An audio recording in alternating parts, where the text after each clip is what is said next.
참 부모로서 우리 자녀들에게 참 주고 싶은 것이 많이 있는데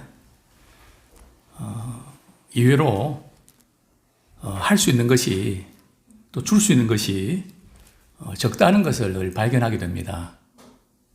다 주고 싶고 다 해주고 싶은데 결정적인 순간에 참 할 수 없는 것들이 있음을 우리는 보게 됩니다. 우리 자녀들이 직업을 선택하는 일이나 또 앞으로 살아갈 때 부모가 대신해 줄 수 없습니다. 그들은 어차피 홀로 서기를 해야 됩니다. 그래서 어떻게 부모랑 같이 있는 동안에 흔들릴 수밖에 없는 이 세상 가운데서 그래도 무게의 중심을 잡고 바른 길 갈 수 있도록 도와줄 수 있을까? 오늘 제 방에 카드 한 장이 제 눈에 띄었습니다. 당신은 누군가의 가슴 속에 한 그루의 나무를 심고 있습니다. 누군가의 한 그루의 나무를 심고 있다는 거죠. 어쩌면 부모 아닐까요? 부모는 우리 자녀들에게 한 그루의 그 나무를 심는 것처럼 많은 수고를 하고 있는 줄 압니다. 나무를 심고 우리는 잘 자라야 나야 될 텐데, 추위를 잘 견뎌내야 될 텐데, 꽃이 피어야 될 텐데, 열매를 맺어야 될 텐데, 한 해 가면 한 해 갈수록 다시 살아내야 될 텐데, 참 우리는 걱정하면서 우리는 자녀들을 바라봅니다.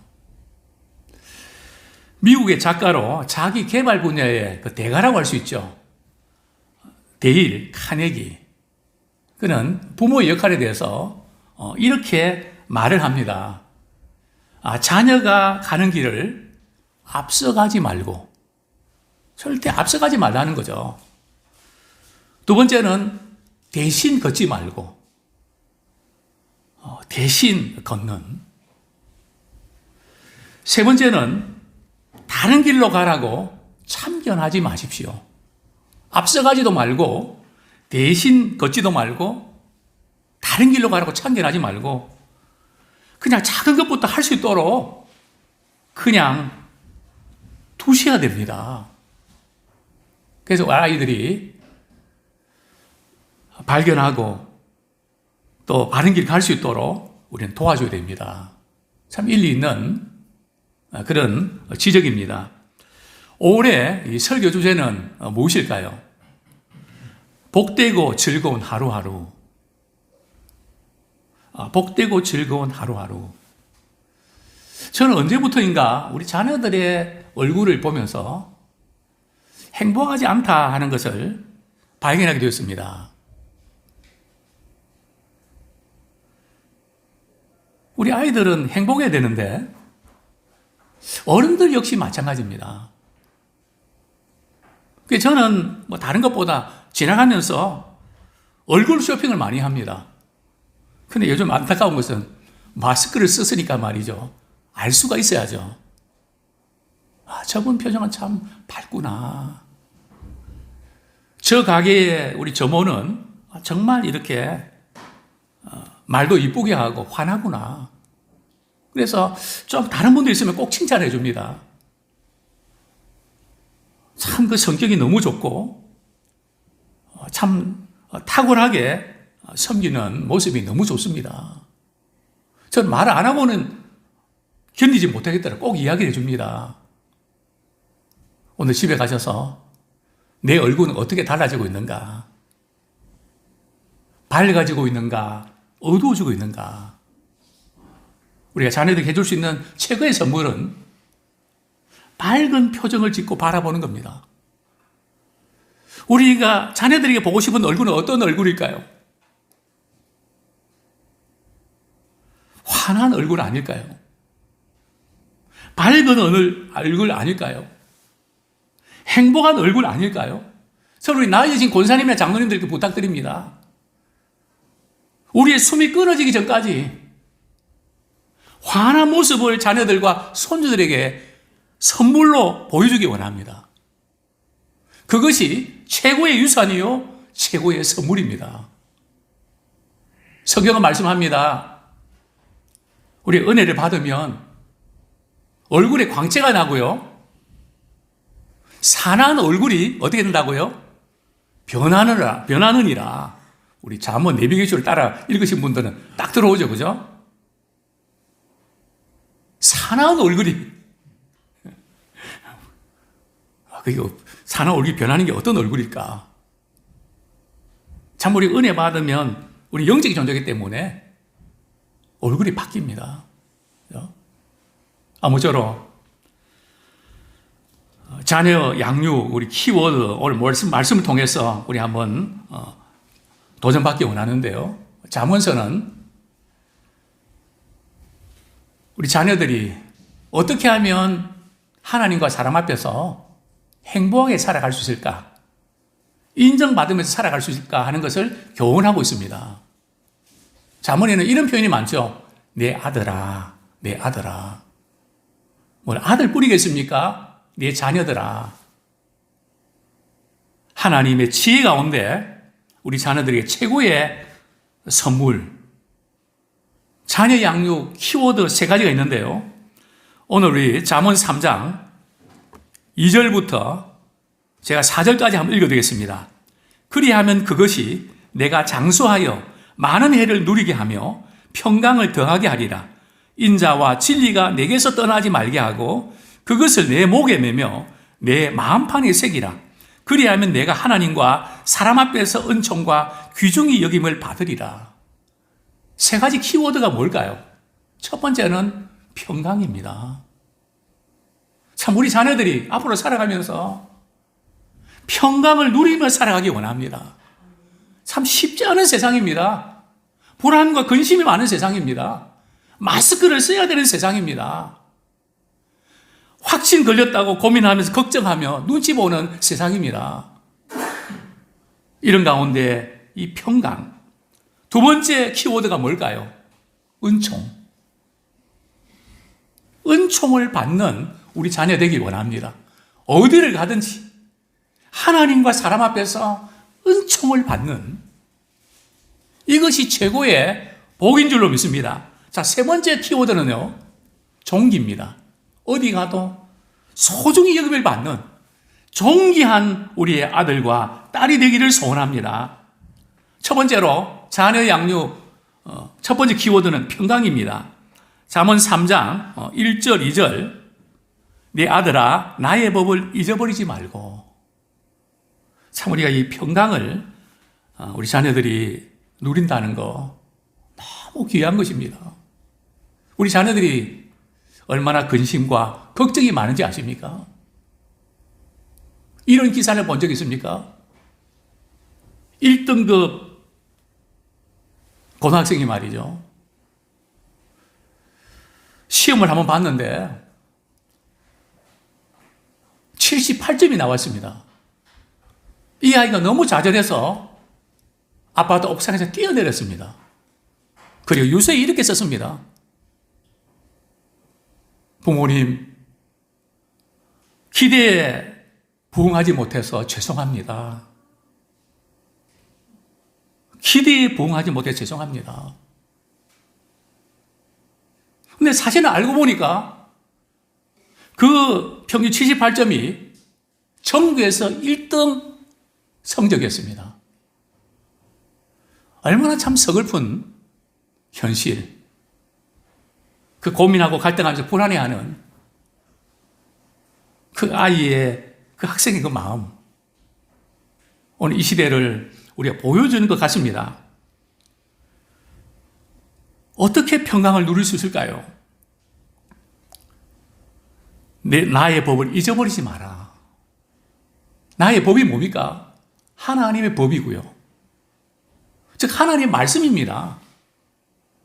하나님의 말씀을 붙잡고 살아갈 때에, 하나님의 말씀을 기억하며 살아갈 때에 우리 아이들은 평강을 누리게 됩니다. 부모가 괜찮아 뭐 이런 위로도 필요하지만 그것은 오래 가지 않습니다. 또 생각이 납니다. 그때마다 이 아이들은 두려워하지 말라, 놀라지 말라, 내가 너와 함께 함이니라. 말씀이 딱 생각나면 되는 겁니다. 이 말씀을 기억한다는 거, 말씀을 잊어버리지 않도록 계속해서 말씀이 우리 아이들에게 입력이 되어야 됩니다. 혹시 부모님들 지난 한 주 동안의 삶 가운데 많이 힘들고 어려운 시간도 있었죠. 그럴 때에 뭐가 떠올랐습니까? 말씀이 떠올라서 그 말씀이 주시는 힘으로 극복해 오셨습니까? 말씀을 잊어버리지 않았습니까? 상황, 환경, 내 처지, 내 형편, 왜 이런가? 거기에 파묻혀서 하나님의 말씀이 떠야 되는데 우리에게 뭐가 뜹니까? 우리 인생은 떠오르는 것이 무언가에 우리 인생이 좌우됩니다. 저는 공군장교로 이렇게 관제사로 있었기 때문에 비행기 이야기를 조금 했습니다. 동해상에 소련기와 북한기가 뜨게 되면 아군기를 띄우게 됩니다. 안 띄우면 큰일 나죠. 반드시 띄웁니다. 그리고 계속해서 그 적기가 하는 노선을 따라서 추적을 합니다. 우리 인생에 뭐가 뜨는가? 적기는 여기저기서 막 뜨고 있는데, 뭐 정신을 못 차릴 정도로 말이죠. 여기저기에서 막 뜨고 있는데, 그냥 우리는 깔아앉아 있지 않습니까? 말씀이 떠야 됩니다. 말씀으로 그 모든 약한 생각을 잡아야 됩니다. 말씀으로 그 모든 것을 이겨야 됩니다. 우리 자녀들에게 이 선물을 줄 수 있기 원합니다. 아빠, 엄마, 걱정하고 슬펐지만 항상 기뻐하라는 말씀이 떠올라서 제가 슬퍼하지 않기로 했어요. 저도 항상 기뻐할 거예요. 주님이 그렇게 말씀하셨거든요. 어디 가든지 우리 아이들이 말씀을 통해서 하나님을 의식하는 그런 우리 자녀들이 되기를 소원합니다. 여기서 말하는 평강은 외부적인 환경, 또 내적인 모든 요인들을 다 포함하는 모든 지각에 뛰어난 하나님의 평강입니다. 참 하나님의 말씀이 우리 마음에 늘 떠오르고 그 말씀을 기억할 때 우리는 살아나게 되고 또는 평강을 유지하게 됩니다. 정말 저도 두려움이 많습니다. 저는 어릴 때 공동묘지에서 많이 놀았거든요. 그래서 해골도 안 무서워합니다. 해골을 던지고 놀았던 거 기억이 납니다. 지금은 내가 어떻게 그런 걸 가지고 놀았을까? 공동묘지였거든요. 막 아이들과 더불어 말이죠. 재밌다고. 그래서 웬만한 거는 무섭지 않는데 부대에서 말이죠. 궁견 한 마리를 끌고 말이죠. 이제 초소를 방문합니다. 새벽 1시, 2시 말이죠. 바람 소리가 말이죠. 나무에 부딪혀서 말이 얼마나 이렇게 소리가 요란한지 모릅니다. 섬찟합니다. 너무너무 두렵습니다. 그때마다 두려워하지 말라, 놀라지 말라. 내가 너와 함께함이니라. 나는 너의 하나님이니라. 그 말씀이 떠오릅니다. 그 말씀을 또 이렇게 떠올라서 그 말씀 외칠 때에 두려움이 사라지는. 야, 이 말씀이 대단하구나. 어떤 때는 말이죠. 몸이 불덩이처럼 뜨거워집니다. 이러다가 죽을 것 같습니다. 앰뷸런스를 불러서 기다립니다. 저는 누워서 외칩니다. 사망아, 내가 쏘는 것이 어디 있느냐? 사망아, 내가 이긴 것이 어디 있느냐? 내가 예수 그리스도를 말미암아 이김을 주신 하나님께 감사하노라. 앰뷸런스 차가 도착했습니다. 어떻게 됐을까요? 열이 뚝 떨어졌습니다. 그냥 보냈습니다. 그렇구나. 이 말씀은 살아있는 것이구나. 참 우리는 자녀들에게 줄 수 있는 거, 늘 말씀이 입력되어져서 생활 가운데 우리 하나님이 나를 바라보셔. 하나님이 나를 지키셔.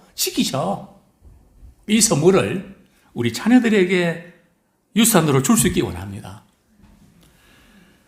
시편 119편 160은 이렇게 말씀합니다. 주의 법을 사랑하는 자에게는 큰 평안이 있으리니 그들에게 장애물이 없으리로다. 주님의 법을 사랑하는 자들에게는 어떤 평안이 있다고요? 큰 평안이 있으리니 그들에게 장애물이 없으리로다. 우리가 말씀을 붙잡을 때 우리는 평강을 누리게 됩니다. 또 두 번째로는 빌립보서 4장 6절에서 7절입니다. 우리 자녀들이, 어떤 아이들은 염려가 많죠. 걱정이 많죠. 큰 아빠가 엄마가 다 할 테니까 걱정하지 말라니까. 왜 너는 쓸데없는 걱정하는 거야? 사실 우리가 그렇게 이야기한다고 자녀들에게 도움되는 거 아니거든요. 성경이 이렇게 말씀합니다. 빌립보서 4장 6절 7절 아무것도 염려하지 말고 다만 모든 일에 기도와 간구로 너희 구할 것을 감사함으로 하나님께 아뢰라.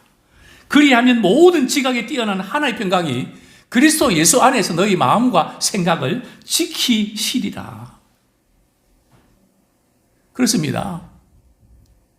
염려를 하지 말라고 할 것이 아니라 염려가 들어올 때마다 그것을 밖으로 끄집어내셔야 됩니다.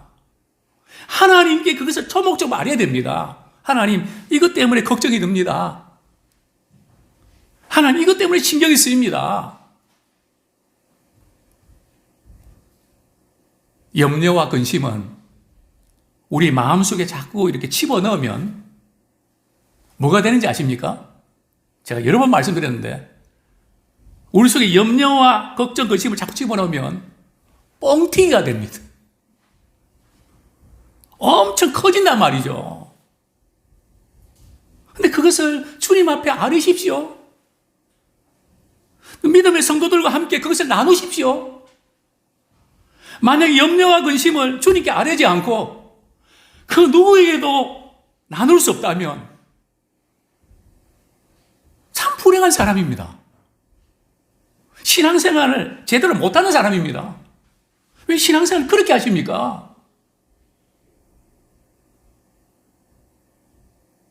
염려와 이 걱정을 주님 앞에 아뢰기만 하면 되는데 조목조목 집어넣는 걸 아뢰기만 하면 될 텐데 어떤 분은 그렇게 말씀합니다. 목사님, 교회만 오면 자꾸 눈물이 나서 창피해서 못 견디겠어요. 그럴 때 저는 그렇게 말씀드립니다. 실컷 오십시오. 오는 것도 하나님께서 주시는 겁니다. 막 실컷 오십시오. 부끄러워하지 말고 그냥 오십시오.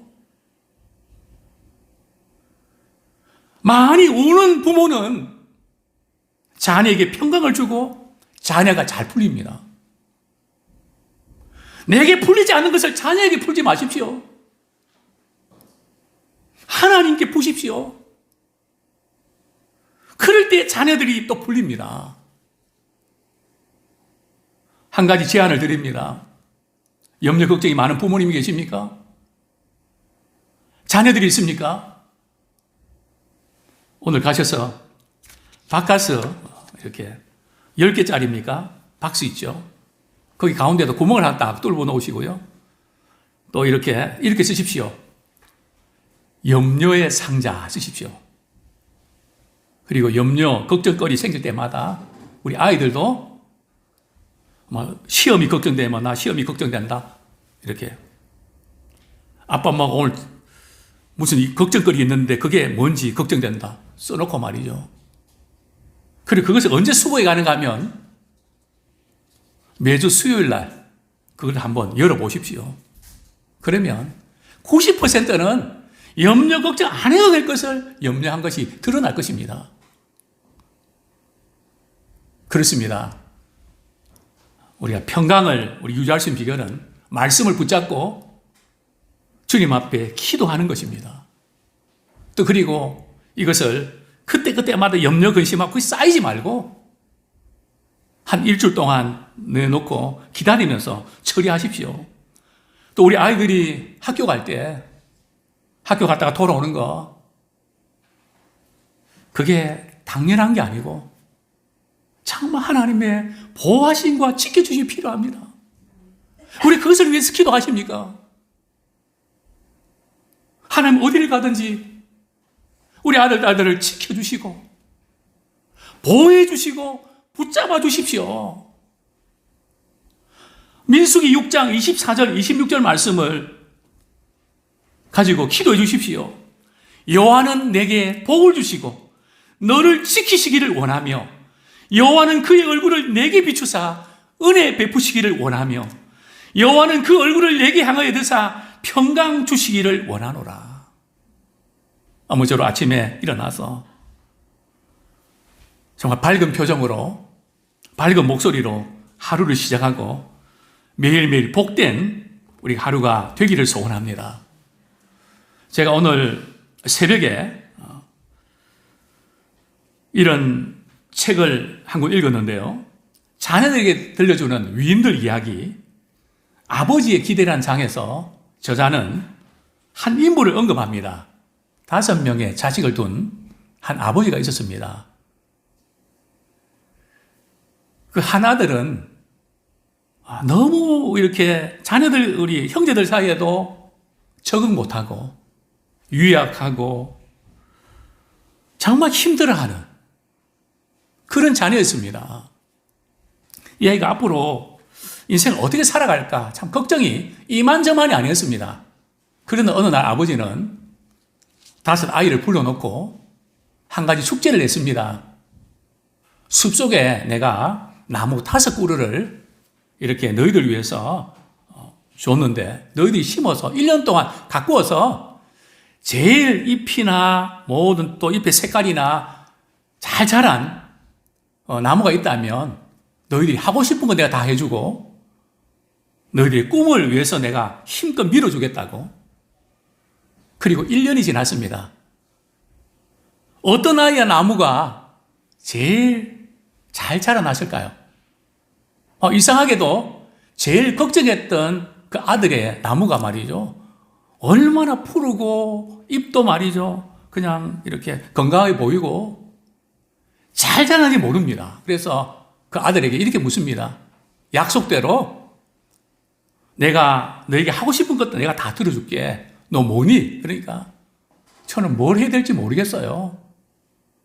아버지가 이렇게 이야기합니다. 아빠가 이렇게 이야기합니다. 너는 앞으로 식물학자가 되라. 나무를 잘 키운 거 보니까 넌 앞으로 식물학자가 되면 좋을 것 같아. 이 아들은 너무너무 업이 됐습니다. 기분이 좋았습니다. 자기가 한 것은 별로 없는데 그 나무가 막 제일 잘 자라주니까 새벽에 잠을 잘 수가 없습니다. 그래서 새벽에 일어나서 말이죠. 한 2시쯤 숲속을 갔습니다. 그리고 그 나무를 보기 위해서 갔습니다. 그런데 희미하게 말이죠. 움직이는 물체가 보였습니다. 누구였을까요? 바로 자기 아버지였습니다. 자기 아버지는 이 아들에게 위로와 격려하기 위해서 그 새벽에 말이죠. 특별히 이 아들의 이 나무에 물을 주고 정성껏 가꾼 겁니다. 정말 우리 자녀들이 아버지의 사랑의 눈은 사랑의 손길을 볼 수 있다면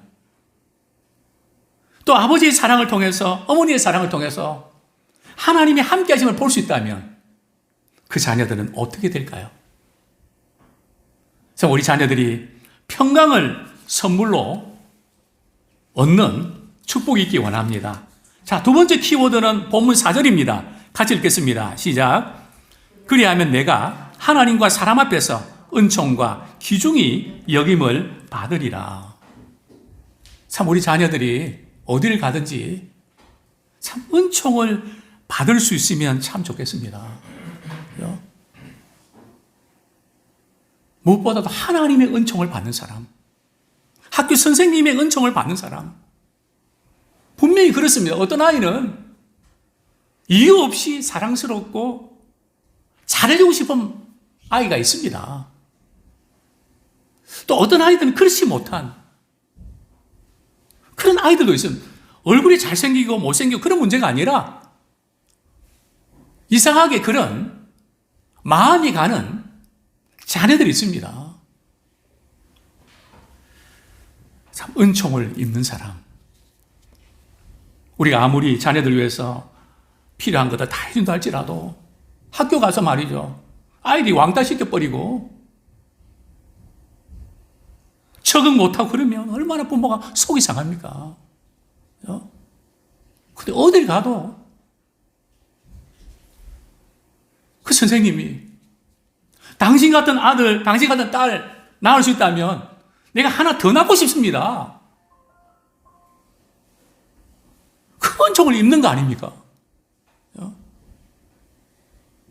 우리는 이게 기도해야 됩니다. 하나님, 우리 사랑하는 아들, 딸 어디 가든지 부모 이제 걱정거리가 많지만 하나님 누구를 만나든지 은총을 입는 자녀가 되게 해주십시오. 저는 그렇게 기도합니다. 성도들 위해서 기도하고 손자, 손들 위해서 기도합니다. 물론 손녀는 아직 없지만 어디를 가든지 하나님 은총을 입게 해주십시오. 그러면 끝나는 거 아닙니까? 창세기 39장에 보면 요셉은 야곱의 12아들 가운데 아버지의 은총을 입었던 사랑을 독차지했던 아들 아닙니까? 아버지가 너무 편애하니까 형들이 말이죠. 저놈의 자식 미워 죽겠다고 애굽의 노예로 팔아버리지 않습니까?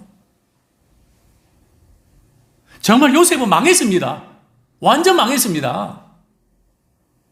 그렇게 사랑받던 요셉이 노예로 팔려가다니요. 기가 막힌 상황 아닙니까? 바로왕의 시위대장, 친위대장 보디발의 집에 노예로 팔려갔습니다. 자, 그런데 어떻게 됐던가요? 창세기 39장 우리 4절에 보면 요셉이 그의 주인의 은혜를 입어 섬깁니다. 주인이 말이죠. 요셉한테 너무너무 잘해주는 겁니다. 우연의 일치일까요? 단순히 요셉을 보니까 마음이 끌려서만 그럴까요? 아닙니다. 세상은 결과를 보고 말하지 되어진 것을 보고 결론 내리지 그냥이 없습니다. 이 보디발이 요셉에게 일을 맡겨놓으니까 맡긴 일마다 잘 되거든요. 그때 한두 번도 아니고 계속 요셉에 일 맡기면 잘 된단 말이죠. 그런데 이 주인이 한 가지 이유를 발견했습니다. 그게 바로 창세기 39장 3절입니다. 그의 주인이 여호와께서 그와 함께 하심을 보며 또 여호와께서 그의 범사에 형통케 하심을 보았다고 그런 고백합니다. 아, 그렇구나. 이건 사람이 할 일이 아닌데 이건 정말 누군가 도와야 되고 신의 도우심 없이 하나님의 도우심 없이 안 되는데 어떻게 이런 일을 하다니 번번이 놀라는 겁니다. 그래서 결론이 이 요셉은 하나님이 함께 하셔. 그러니까 요셉이 하나님의 은총을 입으니까 사람의 은총도 있게 하신단 말이죠. 이게 연결되어 있습니다. 사람한테 잘 보여 이런 것은 한계가 있습니다. 그러나 하나님의 은총을 입으면 하나님께서 사람을 통해서 또 은총을 입게 하십니다. 우리에게 가진 것, 또 다른 어떤 것 줄 수 없어서 가슴 아리하는 분도 있습니까? 오늘부터 그렇게 기도하십시오. 하나님, 우리 사랑하는 자녀들이 어디를 가든지 무엇을 하든지 은총을 입게 해주십시오. 근데 은총은 아무나 입는가요? 성경은 원리가 있습니다. 어떤 원리일까요? 우리 3절 말씀 우리 같이 한번 읽겠습니다. 시작.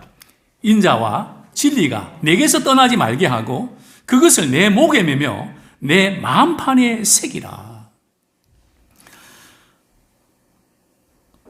솔로몬은 우리 3장 1절에서 내 마음으로 나의 명령을 지키라 강조합니다.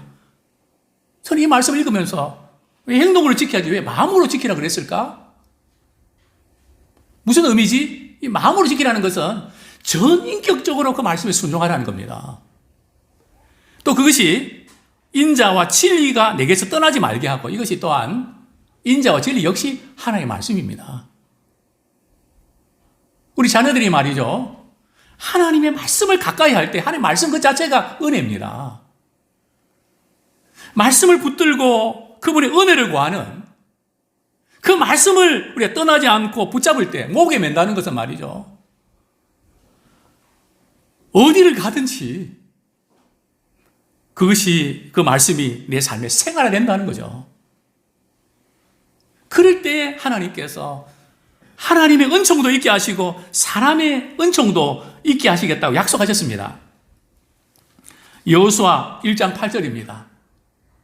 어떤 사람에게 하나님이 형통을 약속하실까요?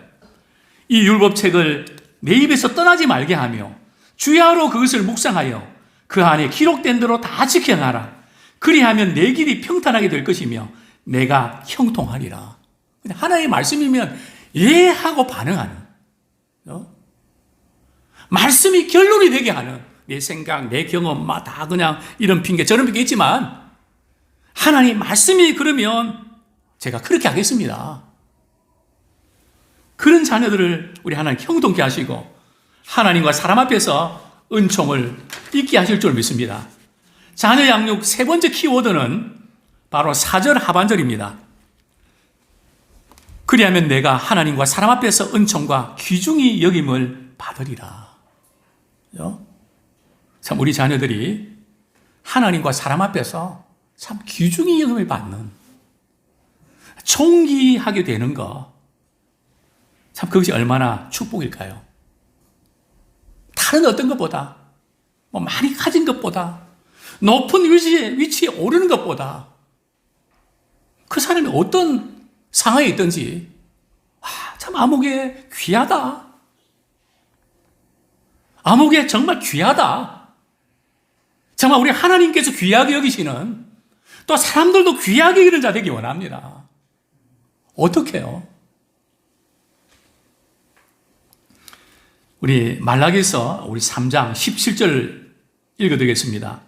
만군의 여호와가 이르노라 나는 내가 정한 날에 그들을 나의 특별한 소유로 삼을 것이요 또 사람이 자기를 섬기는 아들을 아낌없이 내가 그들을 아끼리니. 하나님이 어떤 성도는 말이죠 특별히 아끼시는 성도가 있다는 겁니다.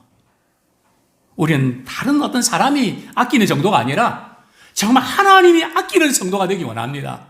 하나님께서 아끼시는 교회가 되길 원합니다. 어떤 사람일까요? 그냥일까요? 말라기서 3장 우리 16절에 이렇게 보면 하나님을 경외하는 자와 그 이름을 존중히 여기는 자를 특별히 아끼시다고 약속하셨습니다. 참 하나님을 높이시는 하나님 일이라면 교회의 일이라면 주님의 일이라면 절대 양보하지 않고 그것을 최고로 하는 그것을 사모하는 그럴 때 하나님께서 특별히 아끼십니다. 우리는 그분의 이름을 존중히 여기는 자 되기 원합니다. 그분과 관계된 모든 것을 최고로 여기는 자 되기 원합니다. 우리 하나님과 우리의 관계는 인격적인 관계입니다. 그냥이 없습니다. 인자와 진리가 떠나지 않게 하고 내 목에 매며 마음판에 새기라. 하나님께서 말씀하셨으면 예, 제가 그렇게 하겠습니다.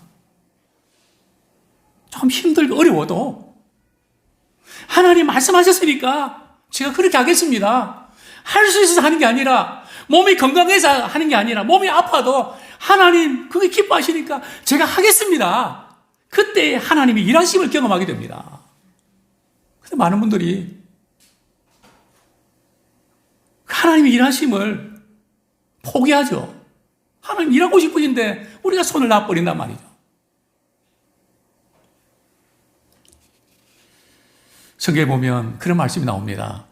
하나님이 사울왕을 버리시거든요. 다윗과 사울이 많은 범죄를 지었습니다. 어떻게 보면 사울왕이 범죄한 것보다 다윗이 범죄한 것이 훨씬 더 큰 것 같은데, 근데 하나님께서 사울왕을 버리셨다고 말씀합니다. 그 이유가 뭔지 아십니까? 성경은 이렇게 말씀합니다. 사무엘상 15장 23절에 보면 사울왕이 여호와의 말씀을 버렸으므로 여호와께서도 왕을 버려 왕이 되지 못하게 하셨나이다. 하나님의 말씀을 듣기만 하고 반응하지 않는 것을 우리 하나님은 나를 버렸다고 말씀하십니다. 우리가 하나님 버리지 않나요? 하나님, 목사님, 우리가 어떻게 하나님 버립니까? 말도 안 돼요. 얼마나 우리 하나님을 사랑하는데 우리 하나님을 버리다니까요. 성경은 말씀합니다. 하나님의 말씀을 버린 것이 하나님을 버린 거다. 이런 거 아닐까요? 부모가 자녀에게 야단칩니다. 몇 번 야단쳤는데도 고치지 않습니다. 부모가 뭐라 그럽니까? 넌 내가 아빠가 하는 말이 말 같지 않아? 내 말이 말 같지 않냐고! 우리는 하나님 말씀을 정말 무시하고 버리는, 하나님의 말씀은 그렇지만 하면서 우리 미꾸라지처럼 요리 그냥 도망치고 쳐다보지 않습니까? 하나님께서 말씀하시면 네 하고 반응해야죠. 우리 하나님을 존중했습니까? 그러면서 하나님을 사랑한다고 하고 있지 않습니까? 우리 자녀들에게 이 부분을 보여주기 원합니다. 하나님 말씀하시면 네, 그렇게 하겠습니다. 힘들어도 아파도 정말 그렇게 할 수 없는 상황이지만 하나님 말씀하시면 제가 그렇게 할게요. 우직하게. 그때 하나님께서 그를 높이시고 존귀하게 여기십니다. 사무엘서 2장 30절 하반절을 보면 하나님의 사람이 엘리 제사장의 집에 이렇게 말씀하십니다. 나를 존중히 여기는 자를 내가 존중히 여기고 나를 멸시하는 자를 내가 경멸하리라. 내가 존중히 여기는 자를 내가 존중히 여기고 내가 멸시하는 자를 내가 경멸하리라.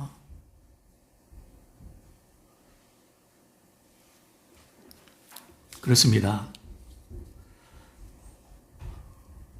우리 자녀들 앞에서 참 하나님의 말씀에 반응하는, 하나님과 관계된 모든 것에 대해서는 정말 귀하게 여기는, 사모하는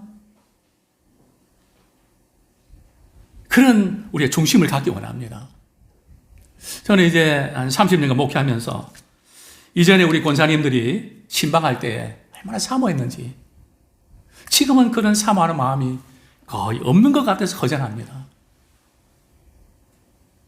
물론 지금과 그때는 다르지만 신방을 가면 1시간 전부터 문을 열고 들어왔다 나갔다 들어갔다 나갔다, 마치 부모가 우리 자녀를 이렇게 명절에 온다 그러면 왔을까? 그냥 가만히 있으면 되는데 얼마나 보고 싶으면. 참 그런 사모하는 그런 마음들. 또 이전에도 그런 말씀 한번 드렸습니다. 정말 신방 갈 때 음식을 잘 차렸습니다. 제가 속에 탈이 나서 먹지 못했습니다. 전화가 왔습니다. 목사님 죄송합니다. 목사님이 좋아하지 않는 음식을 제가 해서 목사님 많이 드시지 못하는 거 보고 제가 참 마음이 아팠습니다. 호텔 뷔페로 제가 다시 대접하겠습니다. 권사님 아닙니다. 제가 속이 불편해서 제가 먹지 못해서 제가 되게 미안했습니다. 정말입니다. 정말로 안 믿더라고요. 그 뭐 최고로 모시고 그게 중요한 게 아니라 그 참 사모하는, 누구 때문에요? 손주를 밖에 안 되는데 주의 종이기 때문에 하나님을 섬기기 때문에 그 사모하는 그 마음. 우리는 세대는 다르지만 주님을 사랑하는 마음은 변치 않기 원합니다. 표현 방식은 다를 수 있지만 정말 주님의 관계를 이런 존귀하게 여기는 그럴 때 하나님께서 은총과 존귀함을 얻게 주십니다. 저는 우리 자녀들이 면접 볼 때 목사님 기도해 주십시오. 저 기도합니다. 어떻게 기도하는지 아십니까? 우리 에스더가 말이죠. 미스 왕후 후보로 발탁된 거 아시죠? 에스더는 출신이 유대인이기 때문에 불리합니다. 그래서 삼손 모르드게가 출신 말하지 마라. 말하면 점수 깎이니까 말하지 마. 모른다 그래. 그럴 정도로 가문의 출신의 핸디캡이 있습니다. 좋은 화장품을 썼겠습니까? 좋은 옷이 있겠습니까? 그런데 성경은 이렇게 말씀합니다. 에스더 2장 15절에 보면 뭐 특별한 화장이나 몸치장을 한 건 아닌데 말이죠. 모든 자에게 사랑을 받더라. 모든 자에게 사랑을 받더라. 또 17절에 보면 왕이 모든 여자보다 에스더를 더 사랑하므로 그가 모든 처녀보다 왕 앞에 더 은총을 입었습니다. 그래서 에스더가 대페르시아의 왕후가 되죠. 미스 왕후가 되죠. 그래서 제가 면접할 때 그렇게 하나님, 오늘 한목에 면접 보는데 우리 하나님 면접관들의 눈을 삐게 해주셨어. 정말 이렇게 이런 사람을 우리 회사에 참 써야 되겠다. 마음이 가게 하시고 동하게 하시고 그렇게 바라볼 수 있도록 그 마음을 움직여 주십시오. 참 우리는 평강, 은총, 존귀의 이 세 가지를 우리 자녀들에게 선물로 줄 수 있기를 원합니다. 이제 우리 말씀 붙잡고 우리 같이 한번 기도하기 원합니다. 자, 우리 부모들은 우리 자녀들에게 오늘부터 이렇게 바라보십시오. 마음에 들고 안 들고 그럴 수 있는데요. 스바냐 3장 10절에 있는 말씀처럼 그가 너로 말미암아 기쁨을 잊지 못하게 하시며 우리 부모들이 자녀들 바라볼 때에 나는 너를 바라볼 때 기쁨을 잊지 못한단다. 나는 너무 행복하단다. 너를 보내주신 하나님을 찬양한단다. 너를 사랑한단다. 너는 우리 가정의 보배란다. 우리 자녀들이 이 말을 듣고 자랄 때 반드시 주님께서 그렇게 만들어 주실 것입니다. 정말 이 평강과 은총과 이 존귀 이 세 가지 키워드가 우리 자녀들의 선물되게 해달라고 같이 한번 또 그 배후에는 우리가 하나님의 말씀을 늘 간직하면서 그 말씀 안에 거할 때에 하나님이 분명히 그렇게 만드십니다. 또 그리고 기도하면서 주님을 기쁘시게 할 때에 주님을 존귀하게 여길 때에 주님은 반드시 온 세상에서 명성과 칭찬을 얻게 하실 것입니다. 이 시간 말씀 붙잡고 회개와 결단의 기도 드리겠습니다.